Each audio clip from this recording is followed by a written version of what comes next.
যে স্পিকারের বিরুদ্ধে অনাস্থায় সই করতে বা অনাস্থা প্রস্তাবে সই করতে তৃণমূলের কোনো অসুবিধা নেই বা আপত্তি নেই।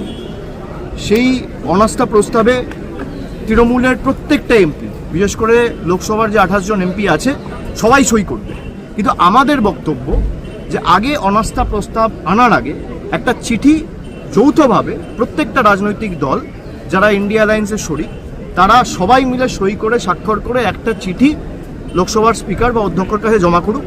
যে 4টে পয়েন্টের বেসিসে আর্গুমেন্ট করা হচ্ছে, ওই 4টে পয়েন্টের বেসিসে, যেমন কংগ্রেসের 8 জন এমপিকে সাসপেন্ড করা হয়েছে, তাদের সাসপেনশন রিকনসিডার করার জন্য বা তাদের সাসপেনশন রিভোক করার জন্য, রিকনসিডার করার জন্য একটা অ্যাপিল স্পিকারের কাছে করা যেতে পারে। স্পিকারকে 2 দিন 3 দিনের একটা সময় দেওয়া যেতে পারে। যদি কোনো ব্যবস্থা স্পিকার তার তরফ থেকে না নেয় বা আমরা যে দাবিগুলো তুলছি সেই 4টে দাবির মধ্যে যদি আমরা কোনো সদুত্তর না পাই, তাহলে ধরুন আজকে সোমবার, আজকে মঙ্গলবার, আজকে আপনি একটা চিঠি জমা করলেন, মঙ্গল বুধ বৃহস্পতি আপনি সময় দিয়ে দিন। যদি বৃহস্পতিবারের মধ্যে কোনো সুরাহা না হয়, শুক্রবার নো কনফিডেন্স মুভ হবে, কোনো অসুবিধা নেই। এবং আমরা চাই যে হাউস চলুক, আমরা চাই পার্লামেন্ট চলুক, সরকার চায় না পার্লামেন্ট চলুক। আজকে 2বার হাউস ইতিমধ্যে অ্যাডজার্ন হয়েছে, স্পিকার একবার হাউসে কিন্তু আসেনি, চেয়ারে বসেনি। কালকে 2টোর সময় হাউস অ্যাডজার্ন করে দিয়েছে, আজ সকাল 11টা অবধি। আপনার যদি মানসিকতা থাকে হাউস চালানোর, তাহলে আপনি 18 ঘন্টা 19 ঘন্টা 20 ঘন্টার জন্য হাউস মুলতবি করবেন কেন? আপনারও তো দায় দায়িত্ব আছে, হাউস চালানোর দায় দায়িত্ব তো সরকারের। আমরা চাই জেনারেল বাজেট নিয়ে ডিসকাশন হোক। দেশের মানুষ আমাদের এখানে পাঠিয়েছে কথা বলতে, সরকার হাউস চালাতে চায় না, তাদের প্রতিনিধিত্ব করতে। সাংসদরা আসে কোশ্চেন আওয়ারে কোশ্চেন করবে, 0 আওয়ারে তাদের ইস্যুগুলো, দাবি দাওয়াগুলো তুলবে। কেউ সেই সুযোগগুলো পাচ্ছে না, তার কোনো সরকারই চায় না হাউস চলুক। এটা আমি আমাদের সাথে ইন্ডিয়ার শরিক যারা আছে তাদের সবাইকে বলেছি, তারাও আমাদের সাথে একমত।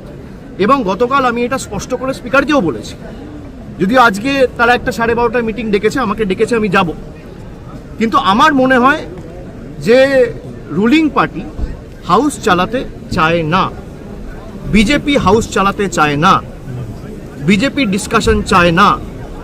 বিজেপি যদি হাউস চালাতে চায়, ডিসকাশন চায়, স্পিকার এসে নিজের চেয়ারে বসুক, হাউস চালাক, বাজেটের ডিসকাশন শুরু হোক। এমন বাজেট তারা পরিবেশন করেছে দেশের সামনে, যেখানে বিরোধীদের আক্রমণ হয়তো তারা নিতে পারবে না বা সহ্য করতে পারবে না। তাদের দুর্বলতা জনসমক্ষে চলে আসবে, বিরোধীরা বলার সুযোগ পাবে, আক্রমণ করার সুযোগ পাবে, রাজনৈতিকভাবে আক্রমণের সুযোগ পাবে। সেটা মানুষ চায় না, সেটা বিজেপি চায় না যে মানুষের কাছে তাদের প্রকৃত স্বরূপ এই বাজেটের মাধ্যমে বা প্রকৃত চেহারাটা আবার একবার উন্মোচিত হোক। অভিষেক, এরপর দায়িত্ব বিজেপি স্পিকারের হাউস চালানোর, তৃণমূল চায় হাউস চলুক।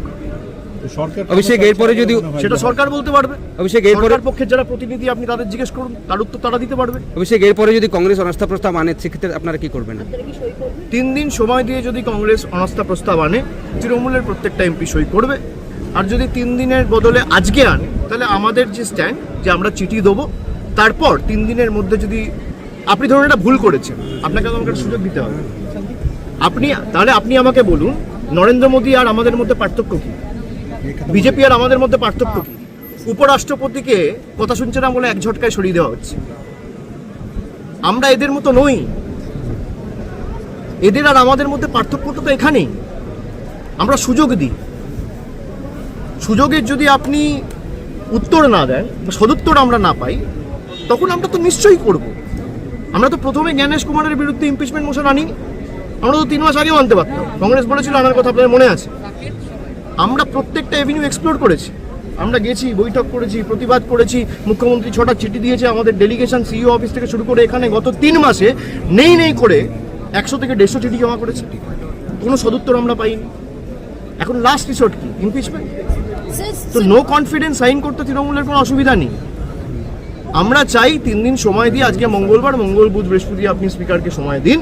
স্পিকার যদি কোনো রকম কোনো ব্যবস্থা না নেয়, শুক্রবার আপনি ইমপিচমেন্ট মোশন, শুক্রবার আপনি নো কনফিডেন্স আনুন, তৃণমূলের 28 জন এমপি সাইন করবে রেজলিউশনে, কোনো অসুবিধা নেই।